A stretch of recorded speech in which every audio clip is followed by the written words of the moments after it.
Bismillahirrahmanirrahim. Alhamdulillahirabbil alamin. Wa bihi nasta'in ala umuri dunya waddin. Wassalatu wassalamu ala asyrafil anbiya'i wal mursalin. Sayyidina wa maulana Muhammad wa ala alihi wa sahbihi ajma'in. Amma ba'd. Alhamdulillah. Puji syukur kehadirat Allah Subhanahu wa taala. Malam hari ini ditakdirkan hadir dalam keadaan sehat walafiat. Mudah-mudahan Allah Subhanahu wa taala selalu memberikan kesehatan bagi kita semua, keluarga kita, sehingga kita bisa melaksanakan segala bentuk taat kepada Allah Subhanahu wa taala. Amin ya rabbal alamin. Ikhwani rahimakumullah. Melanjutkan tentang pembahasan salat. Beliau Al-Habib Abdullah bin Alwi Al-Haddad mengatakan, "Thumma inna lis-salati suratan zahiratan wa haqiqatan batinatan la kamala lis-salati wa la tamama laha illa bi iqamatihima jami'a." Kemudian kata beliau, sesungguhnya salat itu memiliki dua bentuk. Yang pertama yaitu bentuk zahir. Yang kedua yaitu hakikatnya, bentuk batin daripada salat tersebut. Jadi ada bentuk zahirnya yang nampak, ada hakikatnya, batin daripada salat. Sehingga tidak akan sempurna itu salat kecuali dengan menjalankan dua-duanya secara bersamaan. Baik salat secara zahir maupun hakikat salat secara batin dijalankan bersama-sama. Maka salat kita akan tergolong salat yang sempurna. Muncul pertanyaan, apa yang dimaksud bentuk zahir daripada salat? Kemudian apa hakikat batin daripada salat? Maka gambaran atau bentuk zahir daripada salat yaitu ketika kita berdiri menghadap kiblat. Itu adalah bentuk zahir, gambaran zahir daripada salat kita. Kemudian ketika kita membaca surat Al-Fatihah misalnya, membaca surat yang lain, kemudian kita rukuk, kita sujud, duduk, tasyahud dan lain-lain, ini adalah gambaran atau bentuk zahir daripada salat. Min wadhaifis salat al-zahirah, gerakan-gerakan dan bacaan-bacaan yang kita lakukan di dalam salat, ini semuanya adalah bentuk daripada zahir salat kita. Adapun hakikatnya salat yang batin, maka di antaranya yaitu ketika ada khusyuk di dalam salat. Khusyuk di dalam salat, kemudian hati itu hadir di dalam salat, bukan memikirkan hal-hal yang lain. Tapi hatinya hadir ketika dia takbiratul ihram, takbir salat. Kemudian dia ikhlas di dalam menjalankan salatnya, sempurna ikhlas di dalam salatnya.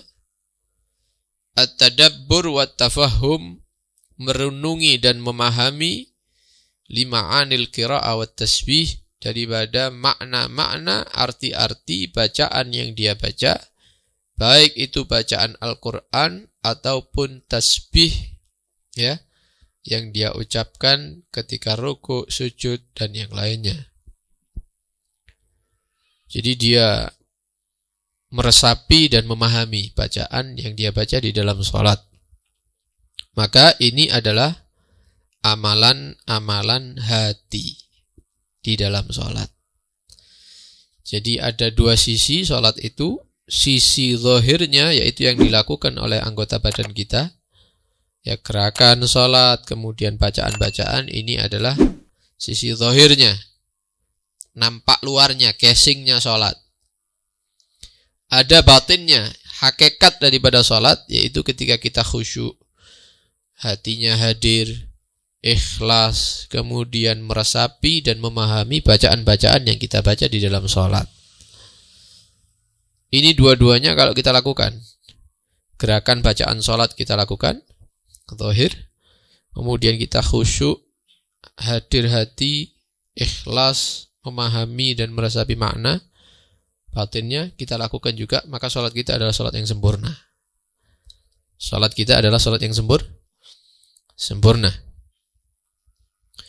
Fadhahirus salati hazzul badan wal jawarih. Maka bentuk luar, nampak luar, casing luarnya sholat ini adalah bagian yang dilakukan oleh badan kita dan anggota tubuh kita. Badannya, tangannya, kakinya gerak dan lain-lain, mulutnya mengucapkan, lidahnya. Nah, ini semuanya bagian daripada anggota badan kita, tugas anggota badan. Jadi zahirnya sholat itu tugas badan kita yang melakukan. Wa batinus shalah, batinnya sholat itu adalah hazzul qalbi wassir, tugas hati dan sanubari kita. Jadi dibagi tugasnya. Untuk yang gerak, untuk yang baca, itu anggota badan. Untuk yang khusyuk, yang hadir, yang ikhlas, yang meresapi, ini tugas daripada hati dan sanubari kita. Wa dzalika mahallu nadharil haq minal abdi, dan hati dan sanubari inilah tempat pandangan Allah Subhanahu wa ta'ala kepada hambanya. Karena Allah tidak memandang kepada casing kita, bukan. Zahir kita, ya, nampak luar kita, enggak. Tapi Allah memandang batin kita. Ya. Berapa banyak orang yang memiliki tampak luar yang bagus, tapi dalamnya jelek. Allah memandang dia adalah jelek. Seperti kamar mandi hotel bintang 5 misalnya. Mungkin lebih bersih, lebih wangi daripada kamar kita mungkin. Ya, kamar tidur kita. Mungkin orang-orang sini tidur di kamar mandi bisa kalau di hotel bintang 5, saking bersihnya ya. Karena tampak luarnya adalah bersih, kering, wangi, ya. Ada kacanya, ada lampunya, macam-macam, pewanginya lengkap. Tinggal ada kasur itu wis. Ada kasur itu di kamar itu. Cuman kalau kita gali itu kamar mandi, apa isinya? Kotoran. Cuman nampak luarnya bersih. Ini gambaran manusia, luarnya rapi, wajahnya bersinar, ya. Pakaiannya rapi, pakai jas mungkin, atau pakai pakaian-pakaian yang mahal. Tapi batinnya ketika dipandang oleh Allah ternyata kotoran semuanya. Maka ketahuilah Allah memandang kepada al-galab wassir, hati hamba dan sanubarinya yang dipandang oleh Allah Subhanahu wa ta'ala. Karena itu, jangan sibuk memperbaiki bentuk zahir kita, tapi hati kita rusak. Kita sibuk supaya orang memandang kita ini baik, tapi Allah memandang kita ini buruk. Di depan orang baik, di belakang kita melakukan maksiat misalnya. Nah, ini orang munafik ini berarti. Sibukkan diri untuk membersihkan hati dan bersihkan zahirnya. Mengikuti sunnah Nabi SAW. Karena Nabi juga menganjurkan kita wudu, ya, membersihkan muka, tangan dan seterusnya. Nabi juga menganjurkan kita untuk merapikan kumis, merapikan jenggot, ya, kemudian membersihkan kotoran hidung, kotoran telinga dan seterusnya. Ini anjuran dari agama. Jadi bukan berarti ana hati tok sudah tak bersihkan. Mari ngono brewoke korat-karit misalnya. Ya, baunya tidak enak misalnya. Yang penting hati. Ya, ini mengganggu orang. Akhirnya orang yang beribadah di sebelah kita merasa terganggu dengan bau badan kita, dan itu hukumnya haram. Jadi kita bersihkan hati, itu prioritas yang nomor 1. Kemudian di samping itu kita membersihkan zahir. Jangan sibuk zahir, batinnya rusak.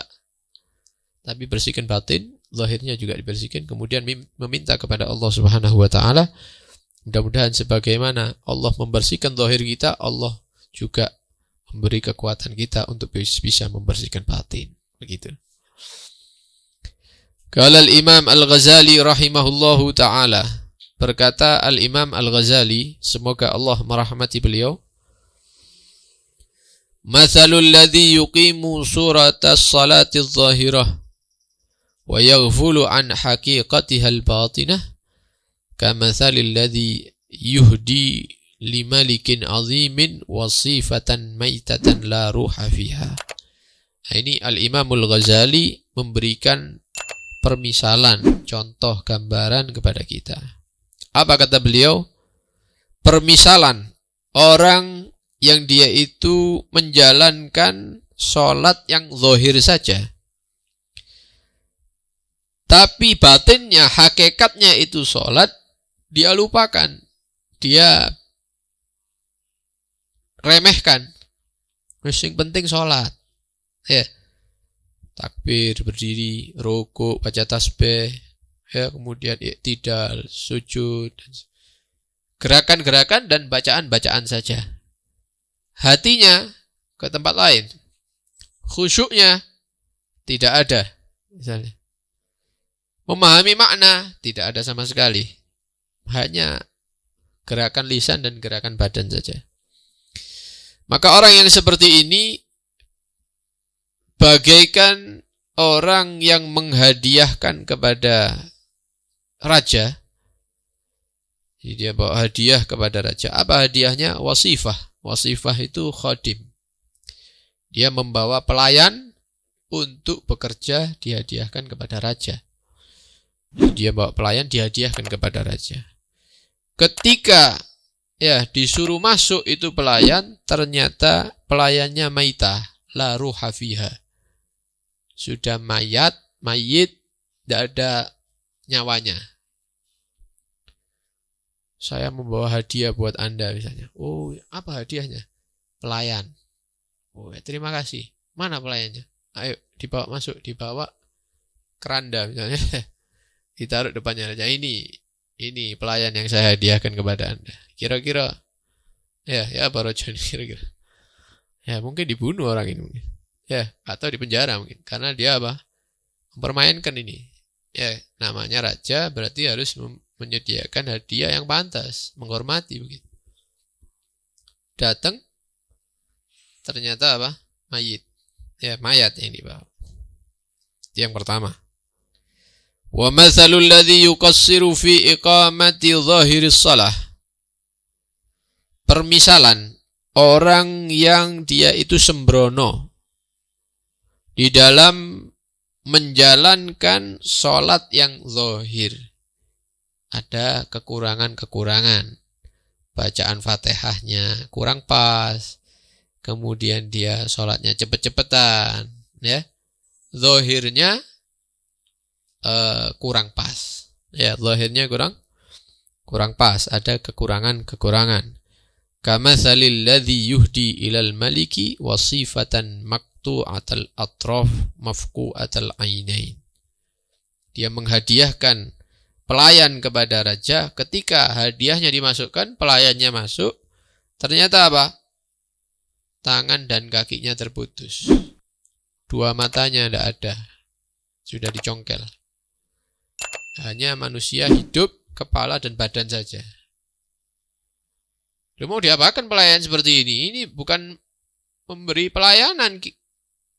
Malah kita yang akhirnya ngobati dia. Ya.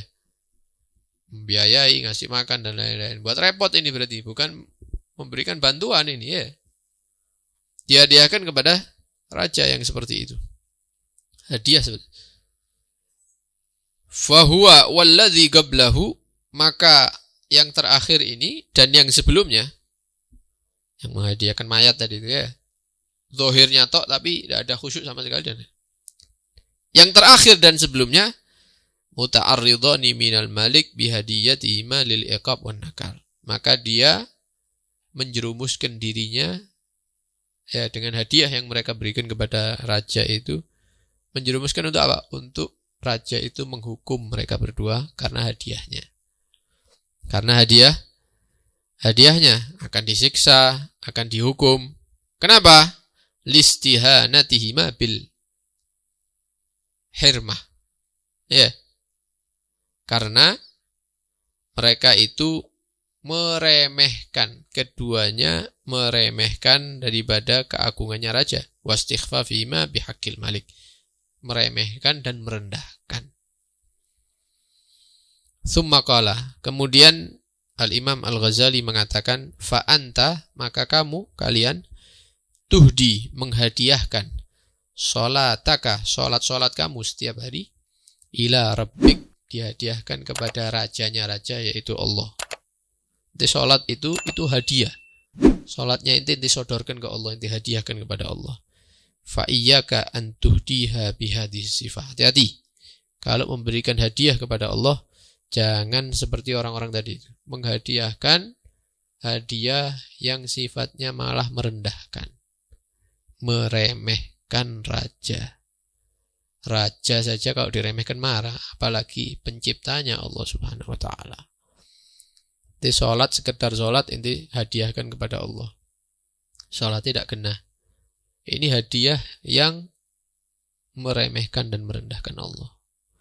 Seakan-akan inti sengaja memberi hadiah yang membuat marah Allah Subhanahu wa ta'ala. Maka kalau kita menghadiahkan sholat yang seperti ini, fatastawjibal uqubah, bukan pahala yang kita dapatkan, malah kita nanti disiksa gara-gara sholat kita. Karena itu, ya apa? Berarti tidak sholat anak. Ya tambah keliru. Ya tambah keliru. Berarti melanggar ini. Disuruh sholat kok tambah tidak sholat. Tidak, anak takut kalau sholat nanti tidak sempurna. Akhirnya tidak dapat pahala, dapat dosa. Berusaha sambil belajar. Sholat di khusyuk-khusyuk wis. Hal-hal yang buat pikiran ya apa caranya tidak terpikir. Ya memang sulit. Memang sulit untuk fokus di dalam sholat itu. Karena itu orang-orang terdahulu itu sebelum sholat itu ada persiapan. Sebelum sholat itu ada persiapan. Di antara mereka itu urusan-urusan duniawinya diselesaikan dulu. Karena dia tahu sebentar lagi azan. Sebelum azan beberapa menit dia sudah selesai urusannya. Jadi ketika sholat tidak mikir. Ya apa nanti begini, ya apa nanti begitu. Ketika sholat hanya memikir. Diselesaikan dulu. Sehingga di dalam kitab-kitab kalau kita pelajari, kalau datang makanan dan ente mau mendirikan sholat, padahal ente menunggu-nunggu makanan itu, maka dianjurkan untuk makan dulu, baru sholat, supaya tidak terganggu dengan pikiran-pikiran yang lain. Sehingga di antara mereka, seperti Al-Habib Abdullah bin Alwi Al-Haddad dan yang lainnya, itu kalau sudah keluar dari rumahnya menuju tempat sholat, itu tidak mau diajak ngomong sama siapapun. Kenapa? Karena omongan-omongan manusia itu memberikan pikiran-pikiran nanti di dalam sholat. Jadi kalau sudah keluar dari rumahnya, tidak ada santri pun, anggota majelisnya beliau pun yang berani ngajak ngomong kalau beliau menuju kepada sholat. Tidak ada yang salaman, tidak ada yang ganggu. Terus lurus, tidak noleh-noleh, langsung ke masjid, ke mihrab, langsung sholat. Jadi tujuannya, pikirannya itu satu titik. Sholat, menghadap Allah, Sudah. Di antara mereka kalau sudah datang waktu sholat, baru wudhu saja itu sudah pucat wajahnya. Ditanya, wahai imam, katanya, kenapa wajahnya Anda kok pucat? Sakit dah? Tidak. Saya ini sudah dekat menghadap kepada Allah. Katanya, mau sholat. Itu sudah ketakutan menghadap kepada Allah Subhanahu wa ta'ala. Kita kan tidak ada perasaan seperti itu. Di antara mereka mengatakan, Sallu sholatal muaddi'. Setiap sholat itu, anggap itu sholat terakhirnya ente. Setelah itu tidak bakal sholat lagi, mati ente. Ya kira-kira kalau malaikat datang ngabari kita, sholat isya iki terakhir, hari ini mati kon. Kira-kira sholatnya kita. Mungkin mulai awal sampai akhir nangis kita. Takbir itu gemeter, nangis, ya Allah mati baca Fatihah, baca khusyuk. Mulai awal ndak mikir, duwe lali wis. Sepeda montore lali, bojone lali, kabeh lali wis. Ya apa ini menghadap kepada Allah sebentar lagi. Setelah salah mana mati ini. dosanya anak banyak dan lain-lain. Kira-kira kalau kita dikabari seperti itu, mari ini mati kan, mari sholat isya, salam langsung geblak. Ya, kira-kira sholatnya itu modelnya seperti apa? Ya itu tadi, khusyuknya bukan 100% lagi, 1000%. Kalau kita bisa memposisikan diri setiap sholat, meyakini bahwa setelah sholat ini adalah sholat yang terakhir kita mati, insya Allah bagus sholatnya kita.